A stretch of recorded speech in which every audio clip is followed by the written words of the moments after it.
Hello students, Gajadhar Singh educational college की CDP कक्षा में आप सभी का एक बार फिर से स्वागत है।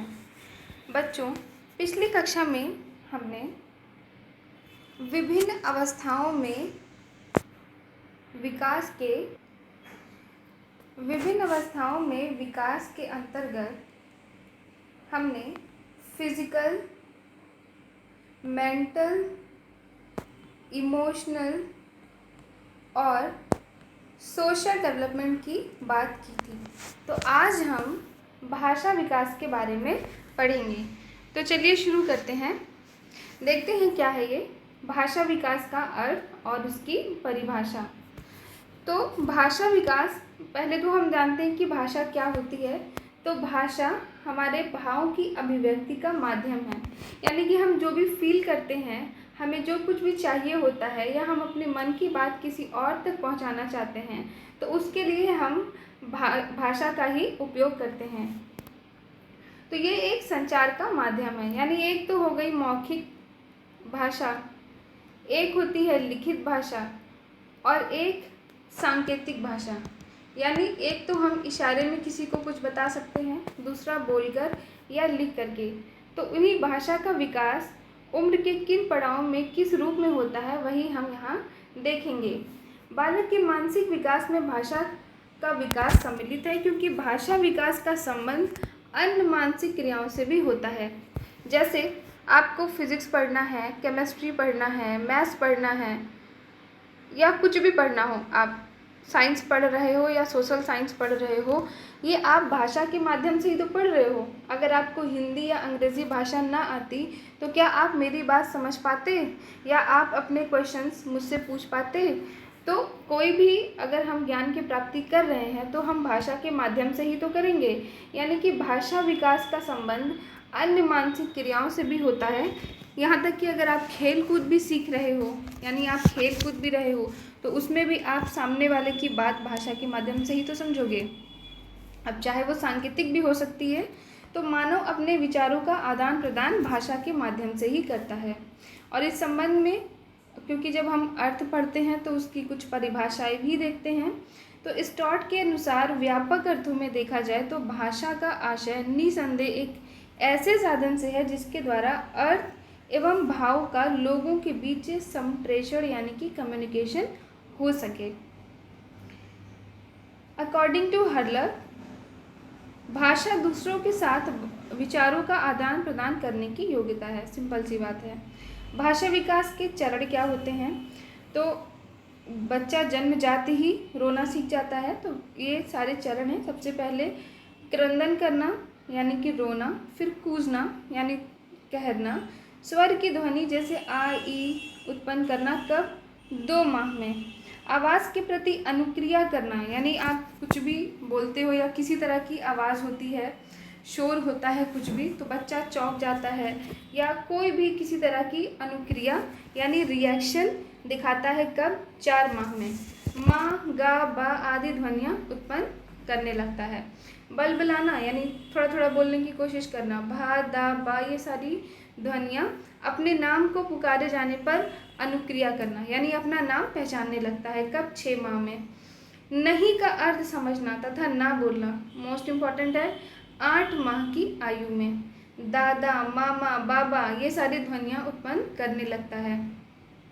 कुछ शब्दों एवं ध्वनियों को प्रतीकात्मक रूप में समझना, जानवरों की ध्वनियों का अनुकरण करना और दादा मामा के अतिरिक्त कुछ शब्दों को बोलना भी। ये कब से शुरू होता है? 12 माह यानी 1 वर्ष। 2 अक्षरों वाले शब्द, ये भी इम्पॉर्टेंट है, इसमें 18 माह या 1.5 वर्ष लग जाते हैं। कहानी सुनना, शरीर के अंगों के नाम बताना, ये सब 2 वर्ष यानी 24 माह में सीख जाता है। अब विभिन्न अवस्थाओं में भाषा विकास चार्ट देख लेते हैं। वही जो हमने ऊपर पढ़ा है वही सारी चीज़ें यहाँ पे चार्ट के रूप में दी हुई हैं। यानी कि शैशवावस्था में भाषा विकास, तो जन्म के समय भाषा विकास शून्य होता है, केवल रुदन यानी क्राइंग, केवल रोना उसको आता है। 1 माह में कू, 2 माह में हंसना, आ ई बोलना, 4 माह में कू, माँ, बा, गा, यानी कि बिना मात्रा वाले जो है वो केवल वर्णों की बोलने की कोशिश। फिर मात्राओं सहित तो 6 माह में, 9 माह में नहीं करने पर अनुक्रिया करता है। 12 माह में कुछ वस्तुओं के नाम से पहचानने लगता है, जानवरों की आवाज़ का अनुकरण करने लगता है। 1.5 वर्ष में भाव भंगिमाओं द्वारा यानी कि एक्सप्रेशन के थ्रू अपनी बात कहना, नमस्ते, टाटा, बाय बाय आदि के प्रति भी अनुक्रिया करने लगता है और उसका शब्द भंडार 2 से 50 वर्ड हो जाता है। शब्द भंडार मतलब कि उसके मेमोरी में कितने वर्ड्स हैं। 2 वर्ष में कहानी सुनना, अपना नाम बताना, शरीर के कुछ अंगों के नाम बताना और शब्द भंडार लगभग 300 शब्द। तो कई बार ये एमसीक्यूज़ में शब्द भंडार भी पूछ लेता है, आपको हर एक पॉइंट को बहुत ही ध्यान से पढ़ना है। 3 वर्ष में वाक्य बनाना, 4-5 शब्दों को मिला करके रंगों के नाम बताना, शब्द भंडार आंसुओं से 1000 और प्रश्न पूछना कब शुरू करता है, तो 3 वर्ष की आयु में।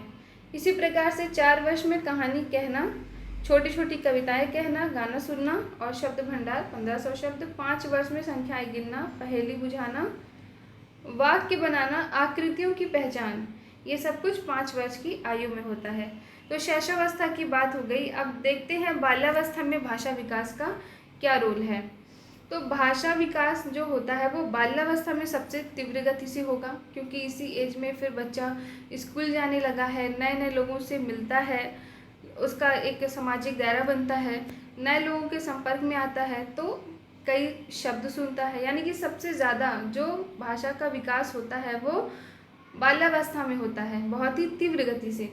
और इसका एक कारण ये भी है कि जो स्वर यंत्र होते हैं उनका भी विकास होता है, यानी कि स्वरों का उच्चारण करने में बाल्यावस्था में वो समर्थ हो पाता है और इसी कारण से वाक्य निर्माण की क्षमता विकसित हो जाती है।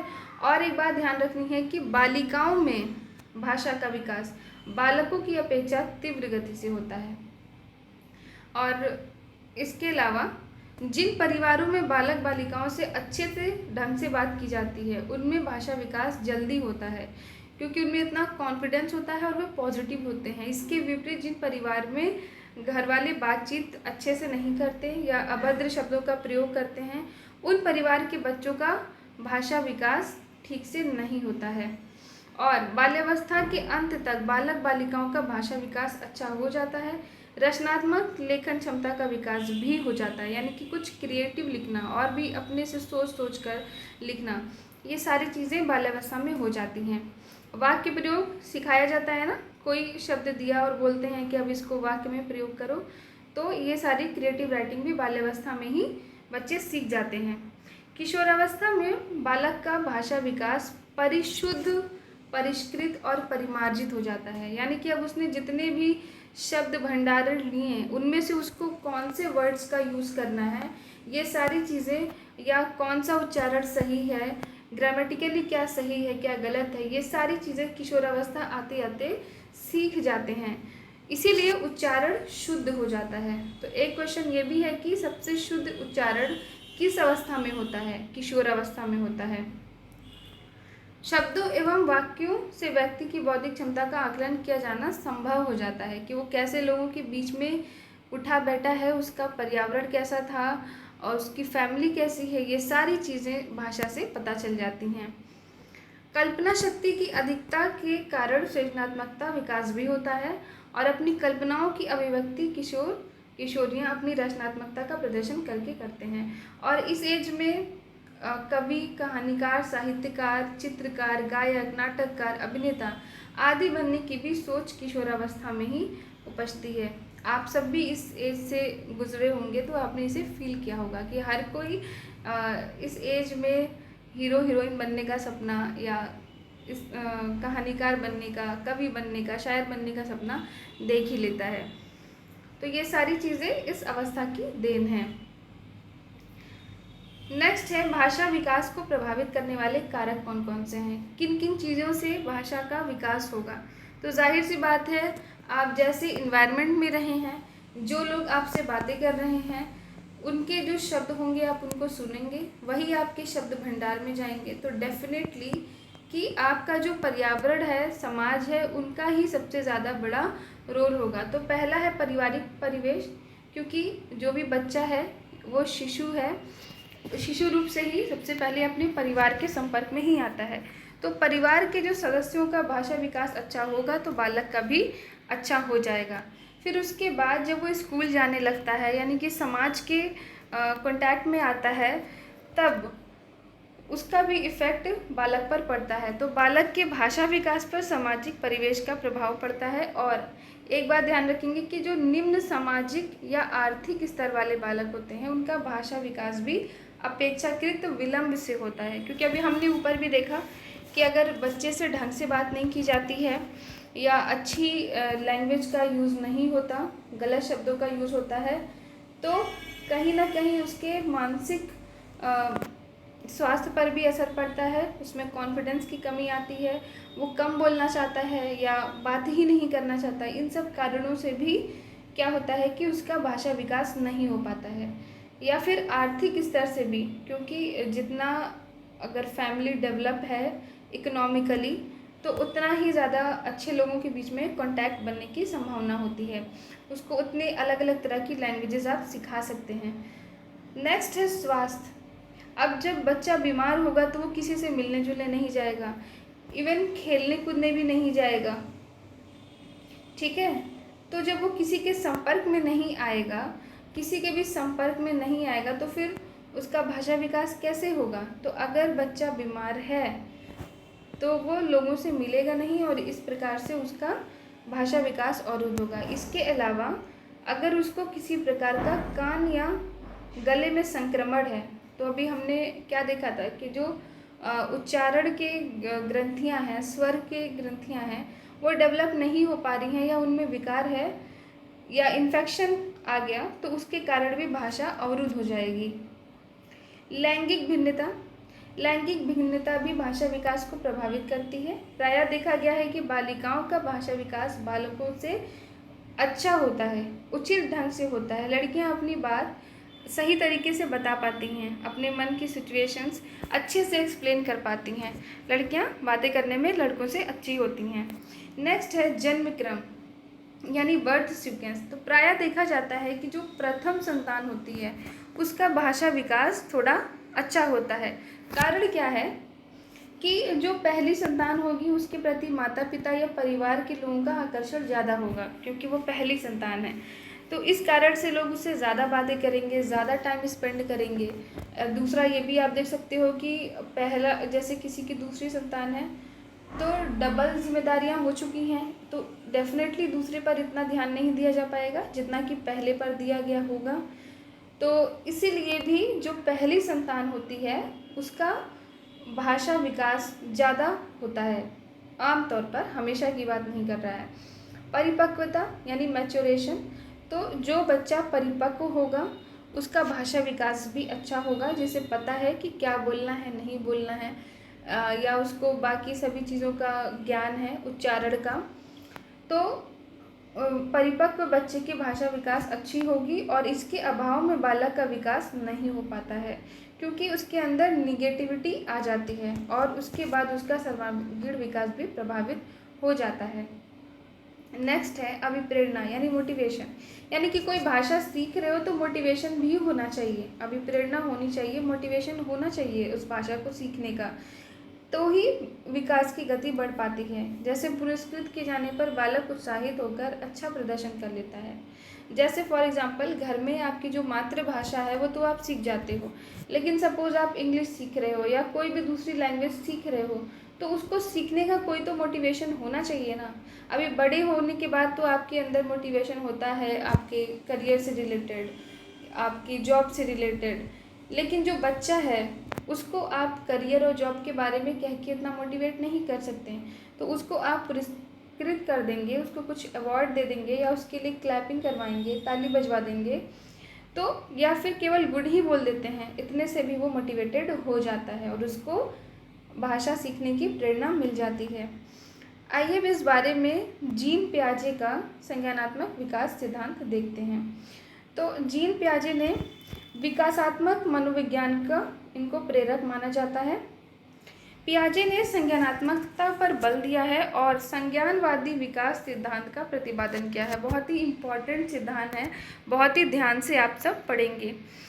पियाजे द्वारा प्रतिपादित संज्ञानात्मक विकास सिद्धांत यानी थियरी ऑफ कॉग्निटिव डेवलपमेंट मानव बुद्धि की प्रकृति एवं उसके विकास से संबंधित एक विशद सिद्धांत है। उनका मानना था कि विकास में उसका बचपन एक महत्वपूर्ण भूमिका अदा करता है, यानी कि किसी भी व्यक्ति के विकास में बचपन का बहुत बड़ा रोल है। क्योंकि आपने देखा ही, सारे ही तो डेवलपमेंट शैशवावस्था से लेकर बाल्यावस्था में हो रहे हैं, किशोरावस्था तक तो पूर्ण ही हो जाते हैं लगभग। तो बचपन का बहुत बड़ा रोल है। बचपन से ही उसका कॉन्फिडेंस बिल्डअप हो सकता है। अगर बचपन में ही बच्चे का जो कॉन्फिडेंस है उसको लो कर दिया गया तो आगे चल करके फिर उसमें कॉन्फिडेंस लाना बहुत ही मुश्किल है। या फिर बचपन में ही अगर भाषा खराब हो गई, यानी कि ऐसे परिवार में बच्चा रहता है जहाँ के लोगों की भाषा अच्छी नहीं है, तो अगर बचपन में ही भाषा खराब हो गई तो आगे चल के उसको सुधारना बहुत ही मुश्किल होता है। तो यही बात जीन पियाजे ने कही है। उनका विकासी अवस्था सिद्धांत बताया है। किसको? बच्चों का बचपन जो है उसको विकासी अवस्था बताया, यानी कि बचपन की जो अवस्था है उसको विकास की अवस्था, बचपन की अवस्था को विकास की अवस्था किसने कहा है? तो जीन पियाजे ने कहा है। ध्यान रखेंगे, ये सिद्धांत ज्ञान की प्रकृति के बारे में बताता है कि मानव कैसे ज्ञान अर्जित करता है। यानी कि आप कोई चीज़ सीखते हो तो किस तरीके से सीखते हो, उसके बारे में जीन पियाजे ने सिद्धांत दिया था। इस प्रकार हम देखते हैं कि कोई भी व्यक्ति वातावरण में उपस्थित किसी भी प्रकार के उद्दीपक यानी स्टिमुलेंट्स, ये क्या होता है, यानी कि जैसे अभी हमने देखा ना कि मोटिवेशन, वैसा ही होता है उद्दीपक। यानी कि हमारे अंदर से अगर जो एक फीलिंग्स होती है कोई चीज़ सीखने की, जो हमें अंदर से मोटिवेट करती है, उसको उद्दीपक कहते हैं। जैसे आपने केमिस्ट्री में कैटलिस्ट पढ़ा होगा ना, कैटलिस्ट यानी कि कोई भी रिएक्शन की स्पीड बढ़ाने का काम कैटलिस्ट करता है। उत्प्रेरक उसी तरह से उद्दीपक है, यानी कि हमारे सीखने की जो क्रिया है उसको जो प्रभावी बनाता है वही उद्दीपक है। तो पहले वो उन उद्दीपकों को पहचानता है, ग्रहण करता है और फिर उसकी व्याख्या करता है। यही संज्ञानात्मकता का सिद्धांत है। आइए डिटेल में देखते हैं। सबसे पहले तो समझ लेते हैं कि संज्ञान क्या है। तो जैसे बोलते हैं ना कि मामला संज्ञान में है, यानी नज़र में है, ठीक है। या फिर संज्ञा आपने पढ़ा होगा, तो संज्ञा यानी कि आप क्या देखते हो कि किसी भी व्यक्ति वस्तु का नाम यानी पहचान कह सकते हो। तो सिंपल अगर देखा जाए तो संज्ञान का मतलब क्या है कि कौन सी चीज़ों को आप पहले से जानते हो, पहचानते हो, समझते हो, यानी जिन चीज़ों को आप जानते हो, पहचानते हो, ठीक है, उसको ही आप कहते हो संज्ञान। यानी कि आपका माइंड है तो उस माइंड के अंदर आपने कौन कौन सी इमेज बना रखी है। आपका माइंड है, अब इसके अंदर आपने कौन कौन सी इमेज बना रखी है, ठीक है। औरत, आपको पता है कि अच्छा औरत ऐसी दिखती है, अच्छा एप्पल ऐसा होता है, ठीक है, मैंगो ऐसा होता है, बुक्स ऐसी होती हैं, या भारत का नक्शा ऐसा होता है। ये सारी चीज़ें क्या हैं, आपके संज्ञान में हैं, यानी कि आपकी जो पहले की नॉलेज है। तो संज्ञान एक ऐसी प्रक्रिया है जिसमें संवेदना, प्रत्यक्षर, प्रतिमा यानी इमेज, धारण, समस्या समाधान, तर्क, चिंतन या फिर प्रत्याह्वान यानी रिकॉल आदि सारी मानसिक क्रियाएं निहित होती हैं। यानी कि जो भी आप मेंटल ऑपरेशंस करते हो अपने दिमाग में, किसी भी चीज़ को लेकर, किसी भी इमेज को लेकर के, किसी भी बात को लेकर के, वो सब कुछ क्या होता है, आपका संज्ञान। या सिंपल वर्ड में कहें तो आप संज्ञान इज इक्वल टू मन कह सकते हो, जिसको हम मन कहते हैं, ठीक है। एक बुद्धि होता है ना, बुद्धि, तो बुद्धि यानी दिमाग, ठीक है। बुद्धि आपकी क्या हो गई, दिमाग, इंटेलिजेंस, ये अलग चीज़ हो गई, ठीक। उसी तरह से एक होता है ज्ञान, ज्ञान यानी नॉलेज।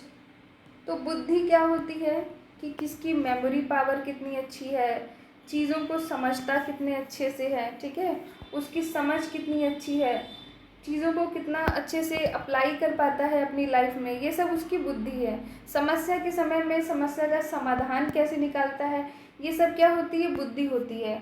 और कितने उसको ज्ञान है, यानी कि ज्ञान का मतलब क्या होता है, उसने कितनी चीज़ें सीखी हैं, कितनी चीज़ें उसने सीखी हैं, कितनी चीज़ें उसको पता है, ये सब क्या होता है, ज्ञान होता है। अब इन दोनों के बीच की कड़ी क्या है, मन। ठीक है, इन दोनों के बीच की कड़ी क्या है, मन है। यानी मन में ये सारे ही क्रियाएं मानसिक होती रहती हैं। इसमें क्या होता है, कोई संवेदी सूचना आई, यानी कोई भी चीज़ आपको कोई सूचना मिली, आपने उस सूचना को क्या किया, ग्रहण किया, फिर आपने उसको रूपांतरण किया, उसका विस्तारण किया। सपोज मैं एक एग्जांपल आपको एप्पल का ही दे देती हूँ। ठीक है, आपको एक एप्पल का मैं एक एग्जांपल दे देती हूँ। तो आपने कोई चीज़ देखी, आपको दिखाई गई एप्पल। ठीक है, सपोज करो आपको ग्रीन एप्पल दिखाया गया, आपको ग्रीन एप्पल दिखाया गया, तो ये एक सूचना आपके पास आई, ग्रीन एप्पल। अब आप इसने इस सूचना को एक्सेप्ट किया, अब इसको आपने ट्रांसफॉर्म किया। कैसे, आपको पहले से पता है कि रेड एप्पल, ठीक, आपके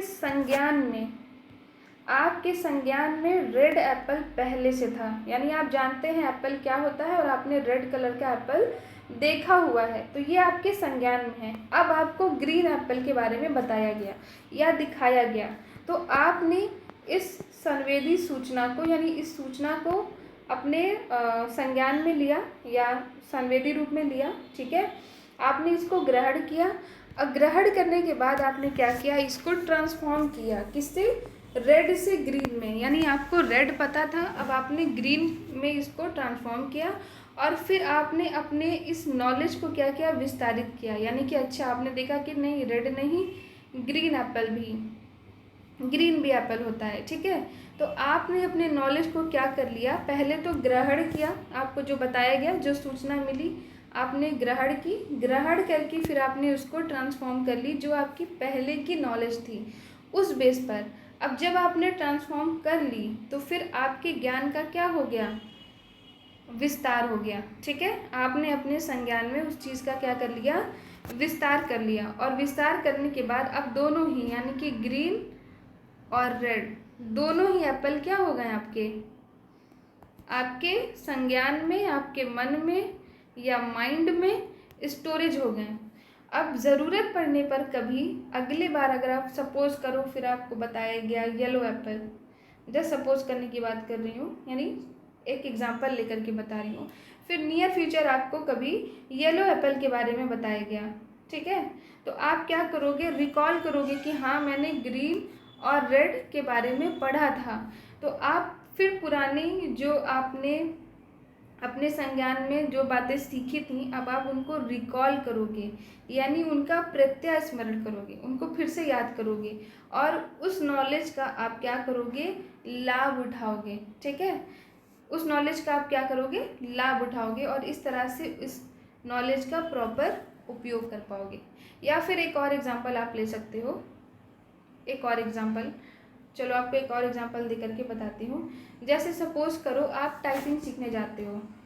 ठीक है, आप टाइपिंग सीखने जाते हो, तो टाइपिंग सीखने के लिए जब आपको अल्फ़ाबेट्स की नॉलेज होगी, यानी कि आप इंग्लिश टाइपिंग अगर सीखने जा रहे हो, तो आपको वर्ड्स, ठीक है, अल्फ़ाबेट्स ये सब पता हैं, ये सारी चीज़ें पता हैं, आप अल्फ़ाबेट्स पहचानते हो, A to Z पहचानते हो। ठीक है, तभी तो फिर आपको टाइपिंग सीखने में आसानी होगी। आप बिना अल्फ़ाबेट्स जाने टाइपिंग कैसे सीखोगे। ठीक है, तो और या फिर आप ऐसे कह सकते हो कि आपको अल्फ़ाबेट्स आते हैं, तो इसके बेस पर आपको टाइपिंग सीखना आसान हो जाता है। तो यही सारा प्रोसेस जो होता है ये कॉग्निशन का होता है, यानी एक चीज़ को रिलेट करके दूसरी चीज़ सीखना है। जो चीज़ हमारे संज्ञान में, हमारे माइंड में पहले से है, उसको यूज़ करते हुए आगे की नई नॉलेज को सीखते हुए अपने माइंड में स्टोर करना, यही होता है संज्ञान। आई होप आप समझ गए हैं। चलिए आगे बढ़ते हैं।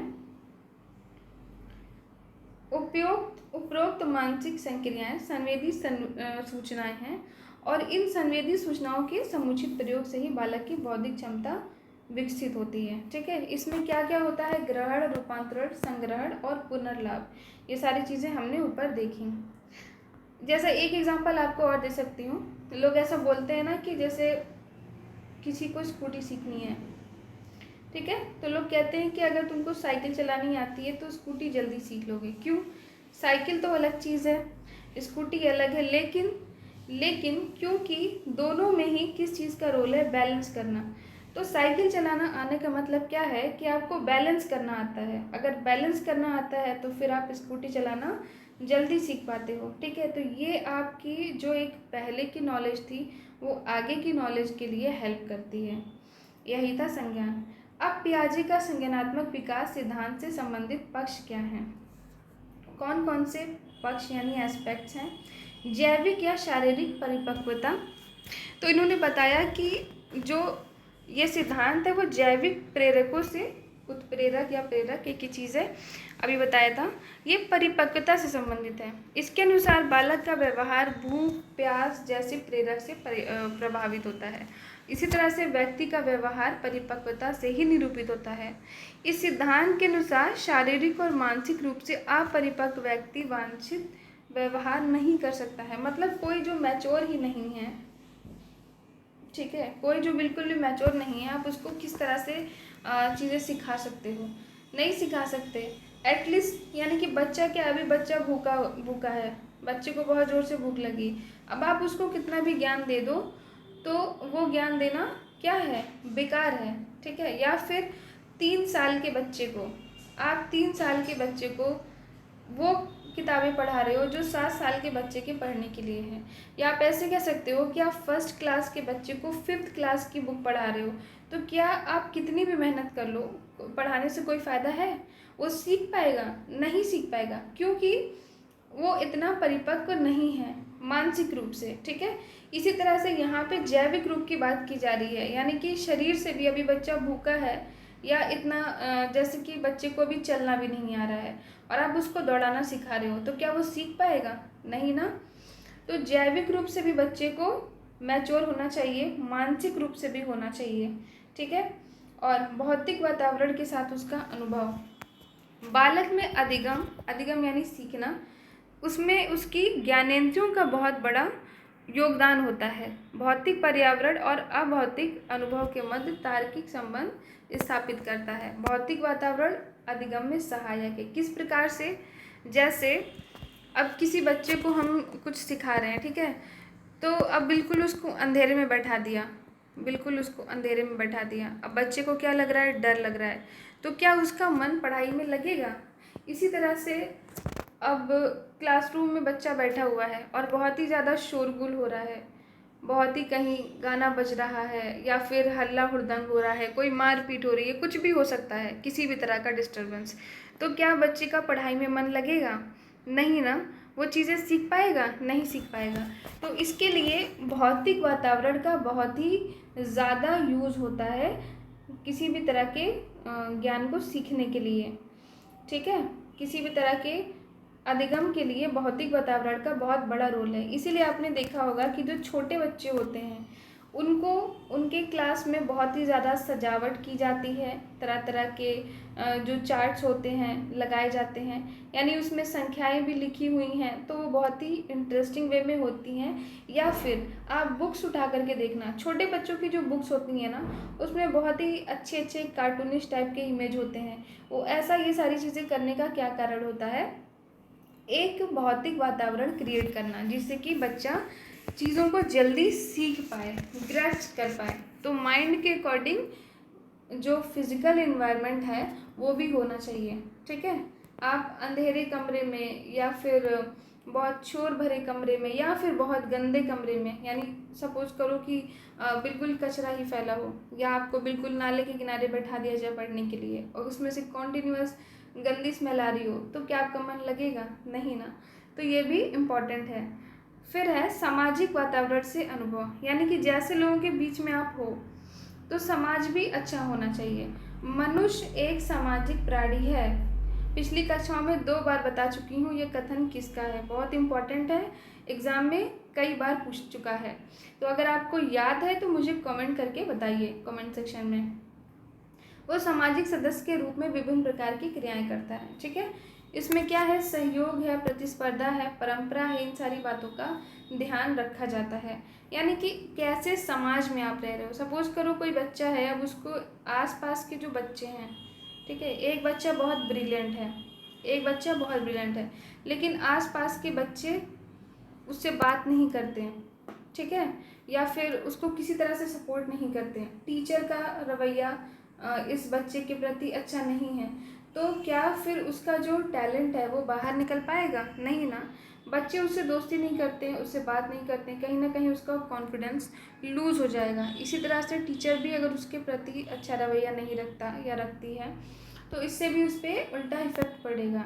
या दूसरे सेंस में हम कहें कि कोई बच्चा बहुत ही ज़्यादा अच्छा है पढ़ने में, लेकिन उसको ऐसे बच्चों की संगति में रख दिया गया जो केवल खेलना कूदना चाहते हैं, जिनका पढ़ने में इंटरेस्ट नहीं है, तो कुछ दिनों में ये बच्चा भी क्या करेगा, इसको भी खेलने में इंटरेस्ट डेवलप हो जाएगा और पढ़ाई से इसका मन हट सकता है। तो समाज का भी बहुत ही बड़ा रोल होता है। संतुलन यानी इन सब चीज़ों का बैलेंस बना कर रखना। ये नहीं कि अब भौतिक वातावरण के लिए बोला तो इतनी सजावट कर दी कि बस केवल रूम के डेकोरेशन पर ही, क्लासरूम डेकोरेशन पर ही ध्यान है। ठीक है, तो जितने भी आपको फैक्टर्स बताएं उन सब का बैलेंस लेकर के चलना है, तभी अधिगम की क्रिया अच्छी हो पाएगी। नेक्स्ट है संज्ञानात्मक विकास की अवस्थाएं। तो संज्ञानात्मक विकास की अवस्थाएं, इसमें क्या क्या है, तो संज्ञानात्मक विकास अभी हमने पढ़ लिया, जीन पियाजे ने दिया था। इन्होंने इस अवस्था को 4 हिस्सों में बांटा है, ये भी बहुत इंपॉर्टेंट है, ध्यान रखेंगे। पहला है संवेदी गामक अवस्था यानी सेंसरी मोटर स्टेज, दूसरा है पूर्व संक्रियात्मक, फिर तीसरा मूर्त या ठोस संक्रियात्मक अवस्था और चौथा है औपचारिक संक्रियात्मक अवस्था। तो पहली जो सेंसरी मोटर स्टेज है, जन्म से लेकर के 2 वर्ष तक, यानी इसमें बच्चा जो कुछ भी सीखता है, अभी उसका कोई मतलब वो स्कूल नहीं गया, बहुत उसका कोई सोसाइटी से ज़्यादा कांटेक्ट नहीं हुआ है, तो वो जो भी चीज़ें सीखता है वो अपने सेंस से, अपने सेंसरी ऑर्गन से सीखता है, यानी देख करके, सुन करके। तो सेंसरी ऑर्गन्स पर ही पूरी तरह से, उसके संवेदना पर ही डिपेंड करता है उसने जो कुछ भी सीखे। जैसे उसने देखा कि वो रोता है, ठीक है, बच्चा रोता है और रोने पर ही उसकी माँ क्या करती है, तुरंत उसके पास आ जाती है, तो वो सीख जाता है, अच्छा रोने से क्या है, रोने से हमें अटेंशन मिल रही है। ठीक है, तो इसी तरह से कई सारी चीज़ें बच्चा सीख लेता है संवेदना के थ्रू। जैसे कोई पेरेंट्स हैं, अब बच्चे को थोड़ा गुस्से में देखा, ठीक है, सपोज़ करो कि उसने कोई नुकीली चीज़ उठाई और उसको पेरेंट्स ने गुस्से से देख लिया, तो उसने क्या समझा कि नहीं नहीं, ये काम मुझे नहीं करना है। तो संवेदना के थ्रू 0 से 2 ईयर्स यानी जन्म से 2 वर्ष तक सीखता है। उसके बाद 2 से 7 वर्ष की अवस्था ये प्री ऑपरेशनल होती है, यानी कि 7 से 12 में वो ऑपरेशनल यानी कि जो काम है वो करके सीख रहा है, ऑपरेशंस करके सीख रहा है, ऑपरेशन इन द सेंस क्रिया करके सीख रहा है। ठीक है, जो मूर्त चीज़ें हैं, जो सामने की चीज़ें हैं, उनके बारे में देख करके सीख रहा है। और उसके पहले की जो अवस्था होती है वो पूर्व संक्रियात्मक अवस्था होती है, और लास्ट में सब कुछ सीखने के बाद वो पूरी तरह से औपचारिक हो जाता है 12 वर्ष से लेकर के वयस्क अवस्था तक। फिर इसको और भी 6 भागों में विभक्त किया गया है संवेदी गामक अवस्था को, जिसमें कि शुरू के जन्म से 30 दिन तक बच्चा मात्र प्रतिवर्ती क्रियाएं करता है, यानी रिफ्लेक्सिव, यानी केवल रिएक्शन देना सीखता है, चूसने की क्रिया पर बल देता है। फिर 1 से 4 माह तक दोहराने की क्रिया जो है वो प्रभावी हो जाती है।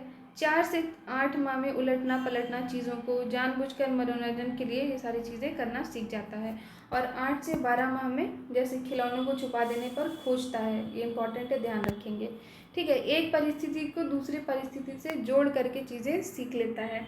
फिर 12 से 18 महीने में क्या करता है वो, प्रयत्न और भूल से सीखता है, वस्तुओं को ऊपर से नीचे गिराता है मज़े मज़े में। और लास्ट 18 महीने से 24 महीना यानी 2 साल की अवस्था तक जो वस्तु उनके समक्ष नहीं है, ठीक है, उनके बारे में भी सोचना शुरू कर देता है, यानी अमूर्त चिंतन करना शुरू कर देता है। ठीक है, तो अब इसका डिस्क्रिप्शन है, इसको आप डिटेल में बाद में देख लीजिएगा, जो आपको PDF प्रोवाइड कराई जाएगी। और कल हम इसके आगे पढ़ेंगे पियाजे के सिद्धांत की शैक्षिक उपयोगिताएं। तो ठीक है बच्चों, आज के लिए इतना ही। जितना भी पढ़ाया है उसका अच्छे से रिवीजन कर लीजिए। सब्जेक्ट को बिल्कुल भी हल्के में मत लीजिएगा, क्योंकि आपको एक बार फिर से रिमाइंड करा दूँ, 50 मार्क्स का पेपर होगा, जिसमें 25 मार्क्स लाना इम्पॉर्टेंट है, जिसमें से 15 मार्क्स का आपका MCQ होगा। MCQ यानी आपको 4 ऑप्शंस मिलेंगे, एक ही सही होगा। और 15 मार्क्स का आपका अति लघु यानी वेरी शॉर्ट आंसर क्वेश्चंस होगा, यानी कि 1 वर्ड या 1 लाइन उसका आंसर देना होगा। तो आप इस गलतफहमी में नहीं रहिएगा कि हल्का सब्जेक्ट है कुछ भी बना के लिख देंगे। टू द पॉइंट आपको आंसर पता होना चाहिए, क्योंकि 30 मार्क्स तो आपके यहीं से हो जा रहे हैं। 30 मार्क्स का वेटेज आपका यहीं से है। और MCQs में बहुत छोटी से छोटी चीज़ें पूछ लेता है, कौन सा कथन किसका है या किस एज में क्या सीखा। जैसे अभी मैंने ऊपर ही आपको ये सारी चीज़ें बताई कि कौन कौन सी अवस्था में प्रश्न एवं भूल से कब सीखता है, ठीक है। तो 12 से 18 महीना एग्जैक्ट आपको पता नहीं होगा, इसीलिए ज़रूर से रिवीजन करिए जो कुछ भी पढ़ाया जाता है, और कोई भी क्लास मिस नहीं करिए। अगर पिछली क्लास नहीं की है तो उसको जा कर के देख लीजिए। ठीक है बच्चों, आज के लिए इतना ही। कल फिर मिलते हैं नेक्स्ट क्लास में।